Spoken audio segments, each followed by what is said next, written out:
He didn't have the votes on Wednesday. He didn't have the votes on Thursday. He didn't have the votes on Friday. And he certainly doesn't have them leading into the weekend. In fact, Todd Blanche looks like he's lost the support of Donald Trump.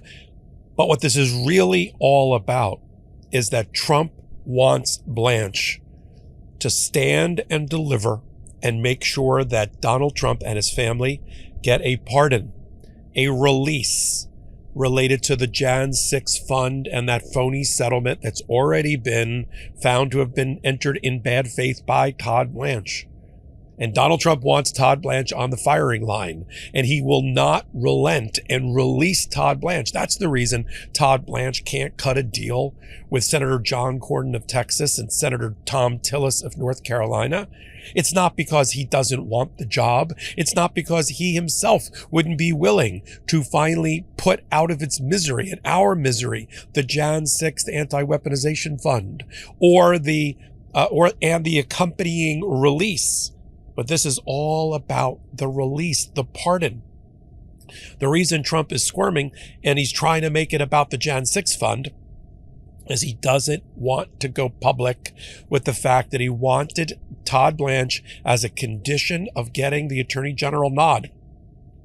To the day after that Jan 6 fund was created to compensate people that abused and maimed and tried to murder police officers and elected officials, the very next day, obviously at Donald Trump's request and behest, Todd Blanche entered a 1-paragraph document.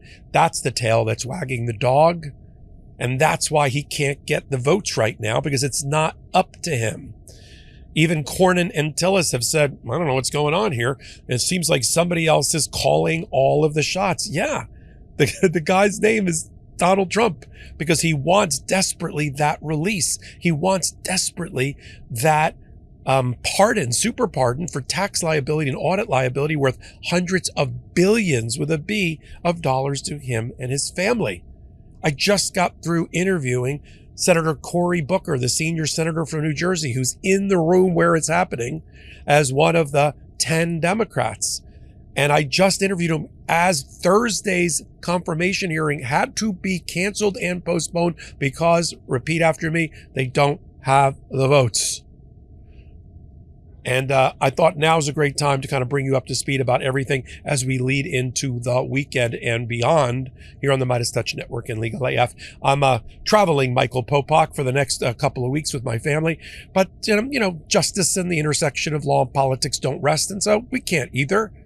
I'm glad you're here. Take a minute, hit that free subscribe button over on the Legal AF YouTube channel. All right, let's get down to what's going on here. This is a Senate Judiciary Committee that's controlled by Republicans. They slid in Lindsey Graham's sister, who has no background in being on the Judiciary Committee. They slid her into the slot to be sort of a seat filler to vote for Todd Blanche, but they sort of forgot about Cornyn and Tillis. And Donald Trump finally woke up and said, oh, you mean the Senator Cornyn, the guy that I opposed in the Texas primary, who now lost his job in the Senate come January, is opposed to me? Oh, Tom Tillis, the guy that I constantly abuse, who also is going to be resigning come January, they're opposed to me. They want Todd Blanche on one issue and one issue only to come clean. I won't let them. In fact, Donald Trump continues to lie to the American people about what this whole thing is about. He says it's about the people that were on get this phrase, an innocent journey from the ellipse to the Capitol to attack with murderous cries and bloodlust to kill elected officials and to do battle with Capitol Police. We had a series of Capitol Police that committed suicide. You know what Donald Trump said about that in his posting? He said, yeah, he thought that many of the Jan 6ers had taken their own life. No, it was law enforcement because of what they saw that day. Can you imagine your own nation attacking you? So when I interviewed Senator Booker, we talked about the dirty little secret here that Donald Trump continues to want to ignore, and the press follows it. I'm reading things like HuffPost and reading other, mainline, mainstream journalism, and they're always talking about the fun. They never talk about and link it back to the settlement agreement amendment by Todd Blanche. about the release, the super pardon. We do. Here's my clip of an interview that I just had with Senator Booker in the last 24 hours. And now we have two people that saying, no, I can't have history looking back and saying that we allowed the president of the United States to have a slush fund and what could be hundreds of millions of dollars worth of tax immunity for the cheating that this president we know does. That's what I want to focus on, Senator Booker, because I don't think this is my working theory. I don't think this is a problem of having Todd Blanche put in writing the thing that he's told members of the House and told judges in unsworn testimony, that the fund, look at this interesting and precise choice of words, that the fund is dead. I don't think that's the problem. I think the problem is there is somebody who doesn't want the super pardon, the release of Donald Trump, his family, his affiliates from tax and audit liability, which is the thing I think Donald Trump really cares about, never really caring about the fund. Somebody doesn't want that to disappear. That's my working theory. No, you and I have the same belief. Everybody needs to understand who this guy is. I've watched him for decades before he was president, bankrupt New Jersey casinos, drive small contractors out of business by refusing to pay him, have failed endeavor after failed endeavor, from Trump Steaks to Trump University, from having his charitable foundation be revealed to be an absolute scam to get him more money, take money from people, and not do what they're supposed to do. So we know who he is, and his time as president, it's all about his megalomania and his avarice. Now, Cornyn can't figure it out either. John Cornyn came out and gave this press statement about, I can't figure, he must think I'm going to go away. I'm not going to go away. And he signaled that it's not just Cornyn and Tillis that have a problem. Many on the Senate Judiciary Committee have a problem with the Jan 6 fund and that super pardon given to Donald Trump and his family. Play the Cornyn clip. Maybe they think I'm just going to give up or, go along, but they're mistaken. Did they say they're going to respond to you by 4 p.m. today? Did they say they're going to respond to you by 4 p.m.? I think they realize now that we're serious, and I think Senator Tillis is pretty much on the same page that I am. So they better get real, and there's not much time left. Now, if Donald Trump really does support Todd Blanche, he sure has a funny way of showing it. And you know that Donald Trump doesn't like to be associated with losers. If you know anything about Donald Trump, he doesn't like to be on a team with a loser. That's one of many reasons why Alina Habba is no longer an acting U.S. attorney in New Jersey. Lindsey Halligan is no longer the U.S. attorney in the Eastern District of Virginia. Tulsi Gabbard is no longer in his administration as the Director of National Intelligence. Pam Bondi is no longer the Attorney General. And Kristi Noem is no longer the head of ICE. The question now is, has Todd Blanche now fallen into the loser category? It looks to me like he has, because the first thing that Donald Trump put on social media was not a ringing endorsement like, I'm going to go through fire and hell and back to support Todd Blanche. Oh no, he said, I'll just pull the nomination. He's a good guy. I'll pull the nomination. We'll try it again next year. Next year, when the numbers are maybe worse, doesn't that give a target for the Democrats to aim and the independents to aim for? Deny Donald Trump the House, deny him the Senate, and give the Senate over to the Democrats so that Donald Trump doesn't get to have Todd Blanche as Attorney General. Hasn't he made the equation? Now we're down to simple arithmetic. It used to be a more complicated calculus, if you know what I mean. So, I didn't know what to make. It was sort of like, the owner of a sports team, which Donald Trump used to be in his lifetime, giving a ringing endorsement but faint praise about a sports coach that he employs. I think he's doing a great job. We're going to wait till the end of the season before we make a final decision. But I don't. And like 2 days later, the guy resigns saying he needs to spend more time with his family. We're having that moment right now with Donald Trump. Here's what Trump posted. And I'll try to, after 6 years of doing this, I'm fluent. I have a PhD in Trump on how to interpret things. Here's what Donald Trump had to say in his postings. I'll just point to the parts that relate to Blanche He said, John Cornyn never had a problem with the so-called fund, which will not benefit me, but rather the great American patriots who were hunted like dogs and whose lives were unfairly and illegally destroyed by the crooked Joe Biden administration. Stop right there. First of all, Cornyn and Tillis hate the fund, but they hate more the super pardon to you and your family, which you ignore in your every time you talk about what this is about. You try to make it about the people on an innocent journey, the lovely people who, erected a guillotine and brought makeshift weapons and real weapons and used it to attack the Capitol Police and the Metro Police, right? He goes on to say, millions of people agree with me, as we have proven in my landslide presidential win. All right, he beat sort of a hobbled Kamala Harris, after a lack of a primary for the Democrats after Joe Biden pulled out late.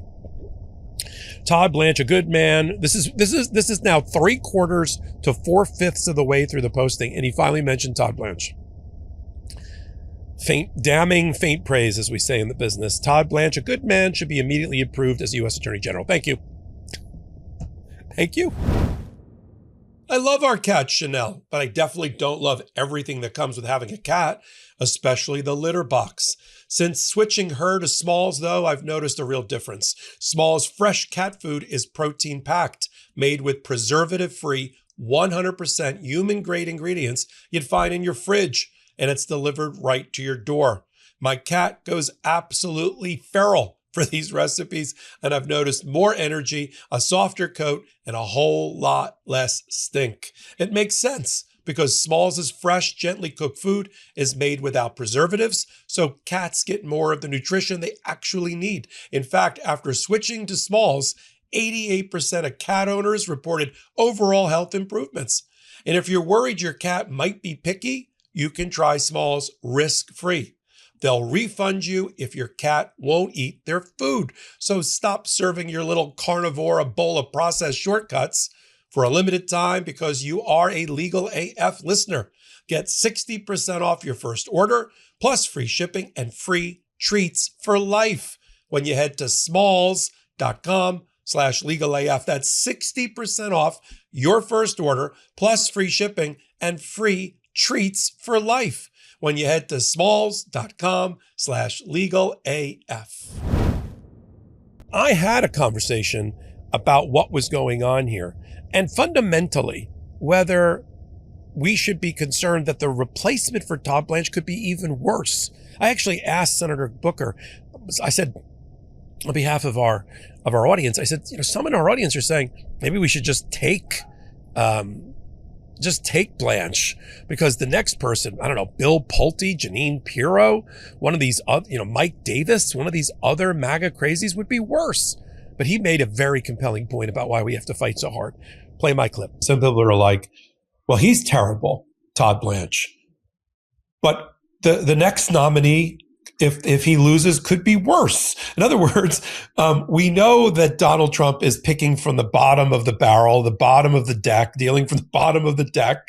Some people I have actually said, and I've told them this, it is possible that Donald Trump is his own attorney general. There's nothing in the Constitution that says the president can't be his own attorney general. So what do you say to people that say, let's just take Todd Blanche, the devil the next one could be even worse. It could be Bill Pulte, right? It could be Jeanine Pirro. It could be, Harmeet Dillon, fill in the blank. What do you say to those people? I would say, please don't surrender to that idea, because that will lead us into a pretty terrible place. I know from my own history as a Black American that people fought hard as hell for every inch of ground we gained. And this idea that if we just acquiesce, if we just give in, maybe it won't be as bad as we imagine it to be. That to me is inviting disaster and resigning yourself to injustice. We have to fight. I am telling you right now, when it comes to principled stands, we have to stand up, or there'll be the slow erosion of the very principles that are worth fighting for. Now, here's what Tom Tillis had to say the other swing vote here from North Carolina, always comes off. I mean, I don't agree with most of what he does, but he always comes off as very reasonable when he's dealing with these particular issues. He said about 4 hours ago, the president made it clear today that the so-called anti-weaponization fund is still alive, which is exactly why we're attempting to formally end it. While I never disagreed that the Biden administration pursued a number of vindictive prosecutions related to Jan 6th, see, that's where I kind of jump the tracks with Tillis, but let's continue. The criminals who assaulted police officers and defiled our nation's capital are not, quote, great American patriots, quoting from Donald Trump, who are, quote, victims of government abuse. Anyone who attacked law enforcement should still be in prison, not getting a check from the federal government. Senator Cornyn and I, Tom Tillis writes, have been working with Blanche to end the fund. And he's been forthright, thoughtful, and patient. It's a shame his confirmation has hit a snag only because of an incompetent personal advisor to the president who refuses to amend the bogus settlement. So here, this is again classic Tom Tillis. He creates the straw man of this unknown personal advisor to the president and says that's the boogeyman, not Trump, who is calling the shots here. And I don't know if if he thinks we'll think it's Stephen Miller. It's the only person in the White House that has that type of power. I don't think it's Susie Wiles, the chief of staff. So if you're looking for somebody on the inside, it's Stephen Miller. But I don't think it's Stephen Miller. I think what Tillis is doing is trying like he did with when Jeanine Pirro brought the prosecution or attempted prosecution against Jay Powell, the Federal Reserve chair. Tillis was like, I think the president's getting some bum advice, and I think he should. That was like to give Trump some face saving in order to solve this and blame this unknown person in the White House, not named Donald Trump, that's calling the shots. Forget that. This is all about the release and the super pardon. There's only one person in the White House that wants it. It's the President of the United States, Donald Trump. Tillis continues, I will continue working in good faith to put an end to this legal and political albatross and prevent any potential misallocation of taxpayer dollars. But it's this creation of this phony boogeyman, the real president, that is just Tillis trying to throw Trump a bone so he can sweep in and say, I got some bum advice and I've decided that I'm going to rip up the whole darn thing. He's not going to rip up the whole darn thing. He could care less about the Jan 6 fund. He's always wanted the release that Blanche gave him. Blanche is the only attorney general that was willing to give him that. That was the condition to get nominated. Todd Blanche was left twisting in the wind for several months while Donald Trump allowed a little bit of a Hunger Games to break out about the attorney general position. Will it be Jeanine Pirro? Will it be Harmeet Dillon, the Civil Rights Division head? Will it be Lee Zeldin, the head of the EPA? No.